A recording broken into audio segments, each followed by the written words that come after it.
This week, Siskel and Ebert review Marissa Tomei falling for Robert Downey Jr. in Only You. John Travolta and Samuel L. Jackson are hitmen in Quentin Tarantino's Pulp Fiction. And quiz show director Robert Redford reflects on his Golden Boy past and his present-day passions.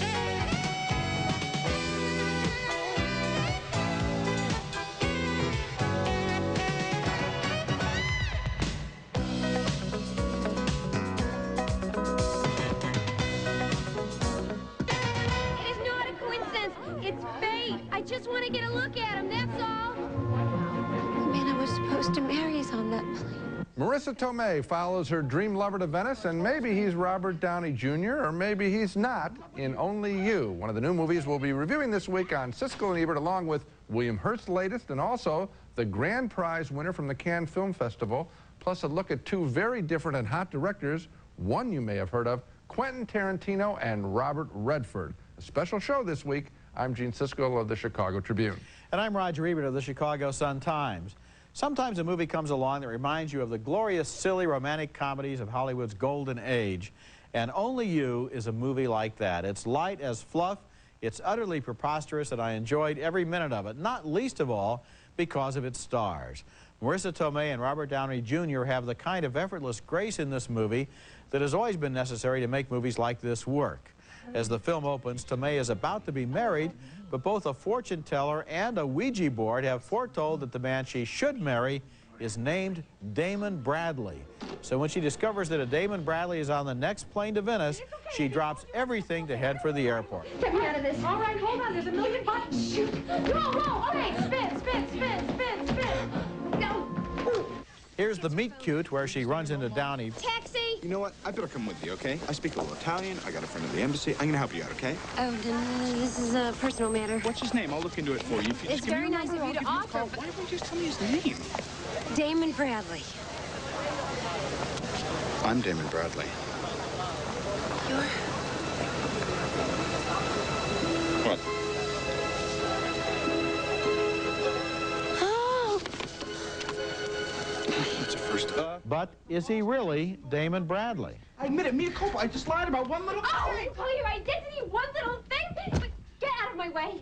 There's a scene in the movie where Tomei and Downey visit one of the same locations used in Roman Holiday, and indeed, this movie deserves comparison with those lighthearted romantic comedies of the past.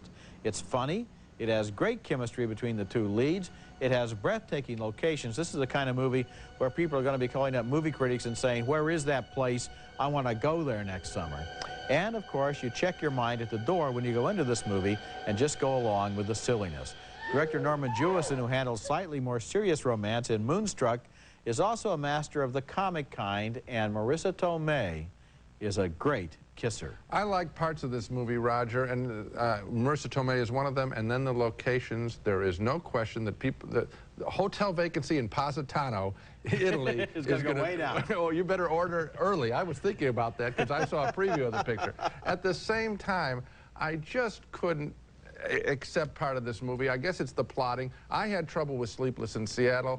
When I feel I'm being forced into a formula, my back goes up. Well, and I did in this case. I thought that a lot of it was very contrived, including, it's not a big part of the movie, but her girlfriend, Bonnie Hunt's husband, that whole subplot, I just creaked with me. I wasn't crazy about the subplot, but I was crazy about the plot, and, you know, people will have problems with it if they think it's going to make any sense. As I said, you check your mind at the door. This is fantasy, it's romantic comedy, and on that level, I really enjoyed myself. What I feel that they're doing here is trying to make one, self-consciously trying to make one like the old kind. Well, and I don't why think that, not? And if it works, then more power to them. If it works, I agree with you. I just think that this is a film better to look at than think about. Okay, next movie, and our next film is a sincere but very minor movie. It's called Second Best, and it stars the great William Hurt as a shy and lonely Welsh bachelor who adopts a troubled 10-year-old whose real father is in prison.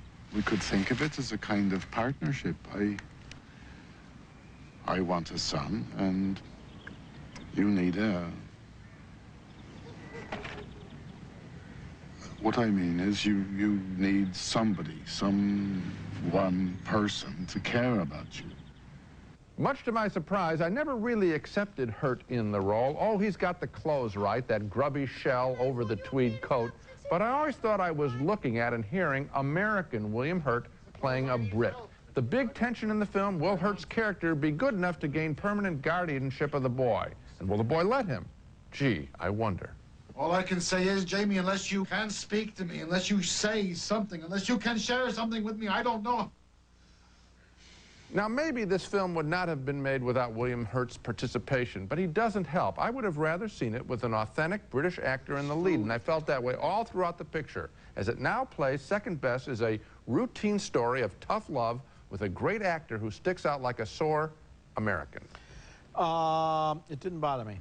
Boy. It didn't bother me. I didn't really think of him as American. I mean, he's played many different kinds of roles in his career, and I accepted this one as another role from a very good actor. And what did you think of the storyline? I mean, you're right when you say it's small. It is a small picture.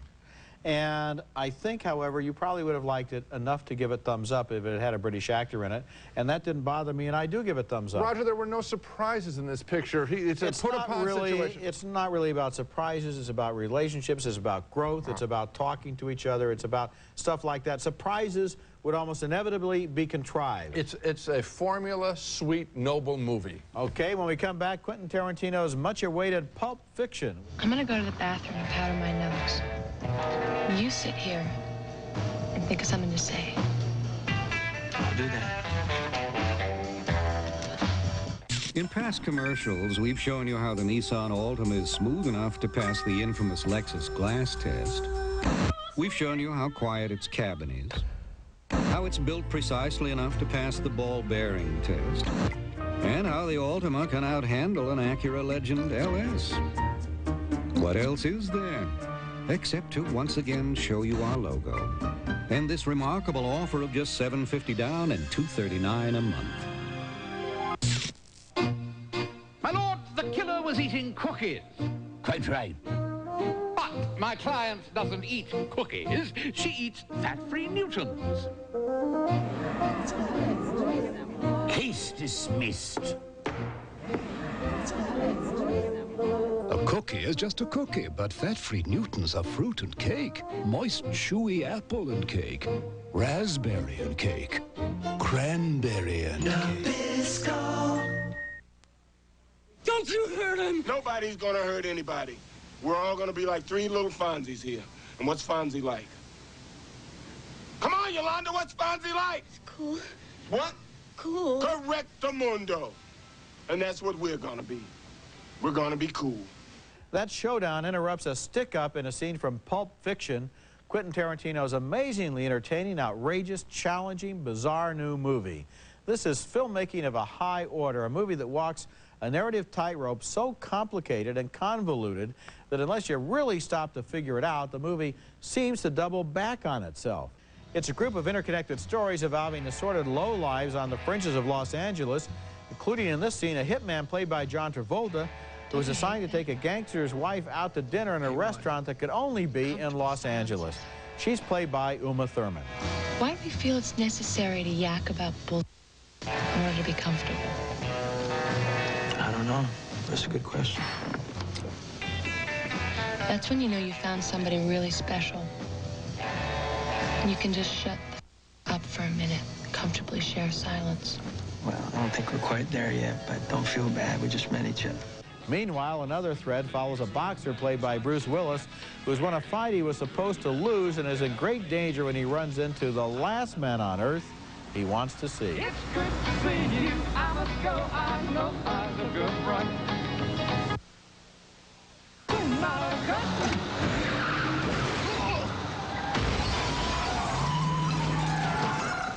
He's dead. Pulp Fiction is charged up with the exhilaration of pure filmmaking, with colorful characters and screwy dialogue and unbelievable situations and violence and comedy, all trying to shoulder each other off the screen. Pulp Fiction is rude and crude and R-rated, so keep that in mind. It is also one of the year's best films. I liked it very much too, Roger, and this is the first picture of his that I really have enjoyed. Yeah. I think this, I think it's in the past, in Reservoir Dogs, there was a lot of energy and very little humanity, and I felt, in that film. I thought it was going after style. Here, this film vibrates with interesting characters, and the dialogue, I mean, it's fun to listen to these people talking. Even Travolta's... Yes. Travolta has just come back from Amsterdam, and he has a whole speech about McDonald's stores in Amsterdam that is fun to listen to. The things they talk about are so quirky. I think that this guy is writing some of the most original dialogue since David Mamet. I think that the picture is very rough. There's violence in this film that's going to put people off. But there is humor and humanity in the picture that makes it all work. It's a big he's a big talent in this film. It's a funny thing. I've seen the movie 3 times, and the violence seems to be less important every time I see it. For example, there's a man who's killed in the back seat of a car, and if you look carefully, you don't really see the violence so much as you see the consequences, which turn out to be very There's another scene amusing. of abuse and sadomasochism that is going to put people away, I'm afraid. But that's only one scene in an otherwise, really, I think, well, actually, exciting that film. movie I thought was handled in a very particularly delicate way in order to get it on the screen without really turning people off. Okay, coming up next, we'll take a look at the work of 2 directors, the hot Quentin Tarantino, and we'll also talk with actor-director Robert Redford about his greatest obsession as a filmmaker.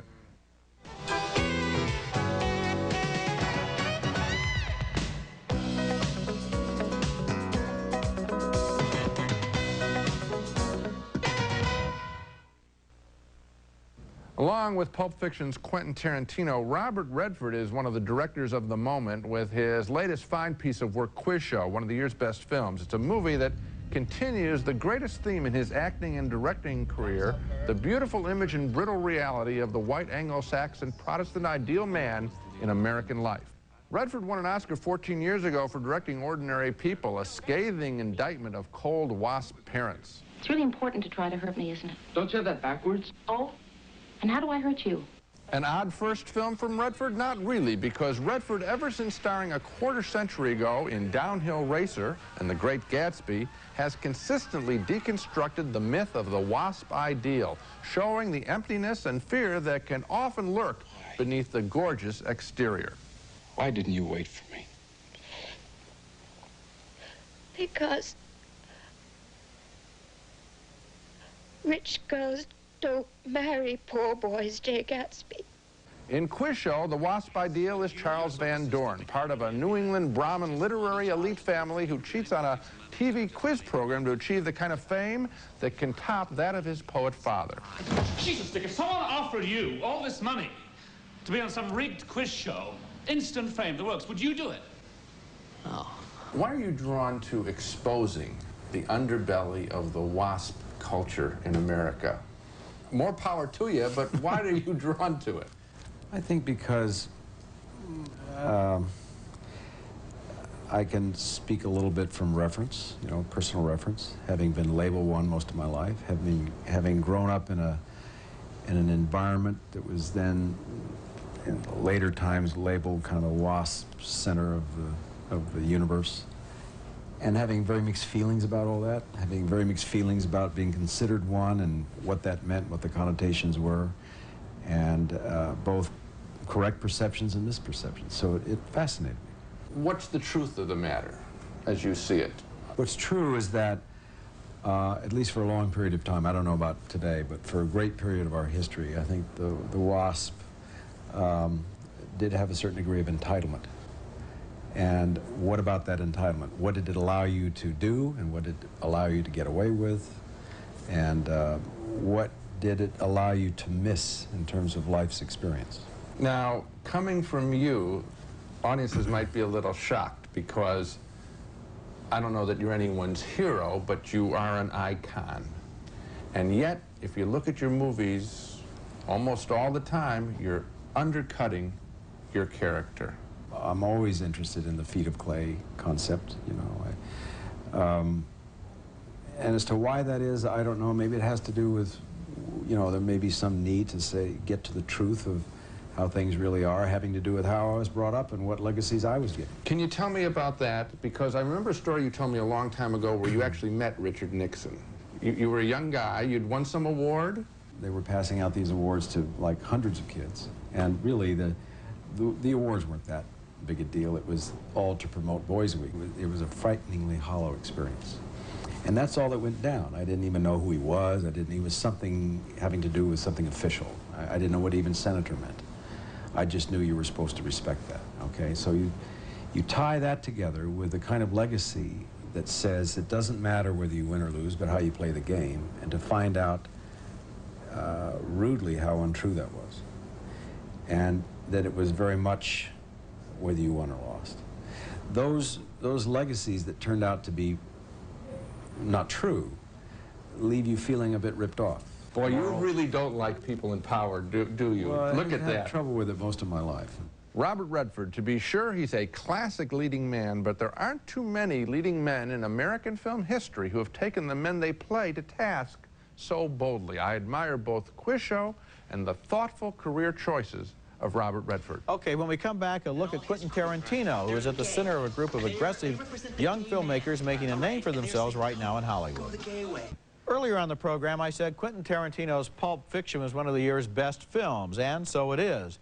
But it comes from a writer, director, actor who is still in the process of finding his voice, and who is the most visible member of a circle of young filmmakers who seem to have grown up in video stores memorizing old movies. This is a scene from Tarantino's first film, Reservoir Dogs, a $35,000 project that grew to the still low-budget $400,000 after Harvey Keitel came on board. The story involves a bunch of tough guys teaming up to pull a robbery. If I know what kind of guy you were, I never would have agreed to work with you. Are you gonna bark all day, little doggy? Or are you gonna bite? The next Tarantino project to hit the screen was True Romance, which he wrote and Tony Scott directed. It was a cross-country odyssey of murder, sex, and coincidence, once again with the oddball, colorful dialogue that Tarantino writes so convincingly and that turns some scenes into parodies of themselves. I ain't scared of you, I just don't like you. That envelope right there, that's some payoff money. Alabama's moving on to some greener pastures. We're not negotiating. I don't like to barter. So that envelope right there is for my peace of mind. My peace of mind is worth that much, not one penny more. Tarantino is not afraid to bite the hand that feeds him, even to criticize it. After writing the script for Tony Scott, he did a hilarious cameo in the current film Sleep With Me, in which he plays a party guest who thinks that Scott's famous film Top Gun is actually a disguised homosexual love story. And Ice comes up to Maverick and he says, "Man, you can ride my tail anytime!" Meanwhile, his associates and friends are branching out with their own tough guy fantasies.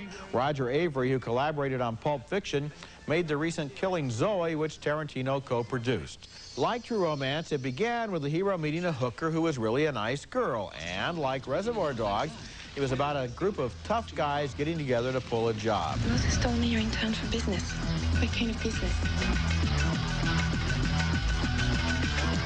It's been a busy season for Tarantino, who is also credited with the story for Oliver Stone's Natural Born Killers, although Stone told me that the political and social stuff in the film was his, not Tarantino's, and that I can believe.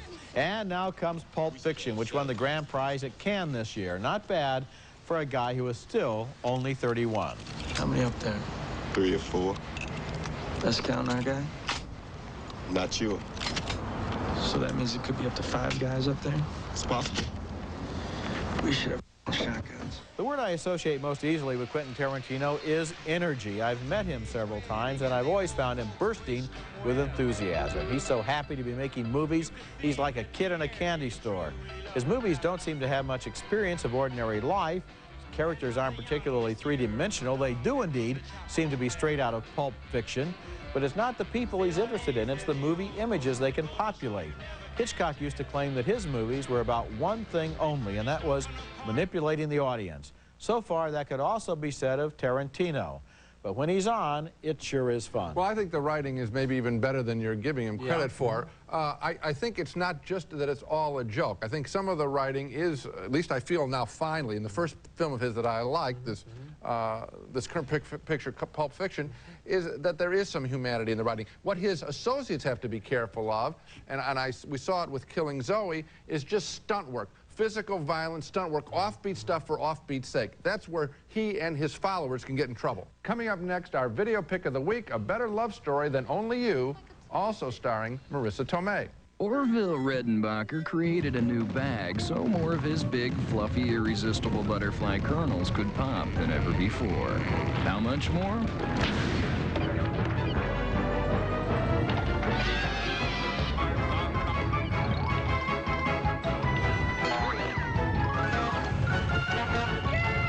Let's put it this way. You'll notice Orville Redenbacher's new, bigger bag. Make room for it. Hello, Saturn. When we put in a 1-800 number to help Saturn owners, it was surprising how much that number wound up helping us. How about cup holders? Suggestions came in about making the inside of the car more ergonomic and adding new colors, just to name a few. Which is why Saturns now reflect so many of our customers' ideas, as well as our own. And while we may not use all the suggestions, But what if the car glowed in the dark? we'll always listen. Then you wouldn't need headlights. Siskel and Ebert's Video Pick of the Week, brought to you by Orville Redenbacher, the first and last name in popcorn. Now it's time for our Video Pick of the Week, and my selection this week stars Marissa Tomei, who I really like as an actress, and she's just fine in Only You, which we reviewed earlier, but I think she had a much fresher script last year in an underrated love story called Untamed Heart, playing a sweet hash house waitress who befriends a strange, silent young man in town played by Christian Slater. When did you get here? 10? 10? That was almost 2 hours ago. You'd rather be out here with my cat than inside with with a room full of strangers and relatives. I really felt the love and sincerity of her performance in Untamed Heart, whereas in Only You, I thought I was watching a gimmicky story based on the success of Sleepless in Seattle. Only You isn't bad, it's just that the little scene Untamed Heart is so much better, I think, and that's why I made it my Video Pick of the Week. Now let's recap the movies we reviewed on this show. A split vote on Only You. I found it to be a formula picture, but I sure like seeing Venice and Positano. Roger bought the whole fantasy. My thumb down, his up.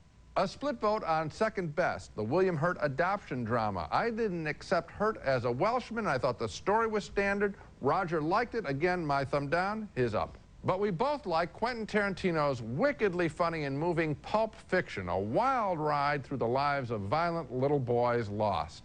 It's rated R for extreme violence and opens next Friday. So the real discovery here, Quentin Tarantino's Pulp Fiction. That's a good picture, and so is Only You. Says Only You. An excellent authority. Next week, we'll be back with reviews of more new movies, including Albert Finney in the Browning version, the story of a teacher retiring after many years at a British boarding school, and also Exit to Eden, starring Dan Aykroyd and Rosie O'Donnell as cops who go undercover at an infamous island resort ruled by Dana Delaney. That's next week, and until then, the balcony is closed. It's America's favorite jelly bean, Jelly Belly, now appearing at theaters and video stores with good taste. Jelly Belly beans, try them, you'll love them. Quit chewing tobacco with Mint Snuff All Mint Chew. Mint Snuff is made from mint, not tobacco. For a store near you, call 1-800-EAT-MINT. Hooked on Phonics teaches you to read using flashcards, music, and books. It's colorful, musical, and fun. Learn to read with Hooked on Phonics. Call 1-800-ABCDEFG. If you'd like to save up to 50% on your contact lenses, eyeglasses, and eye exams, call for a free Lens Express catalog and find out how you can start saving right away.